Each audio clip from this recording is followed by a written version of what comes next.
I will talk about how can you download your profile data on your Truecaller app. We go to figure out the solution or know how you can do that on your app. So you just follow these ways, then it's going to work with you. All you have to do, you just go above your photo profile, click on it here. So then it's going to take you to your profile. It's going to show for you like this. Then all you have to do now, you just go above this sign, click on it. So then it's going to take you to next step here. It's going to show for you like this.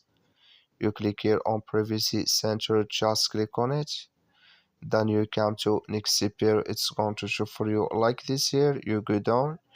Then you click here on download my profile data. You just click on it. So then it's going to take you to this list here.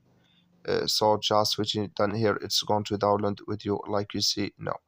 So that's all you have to do. Thank you for watching. Don't forget to support us by liking, subscribe.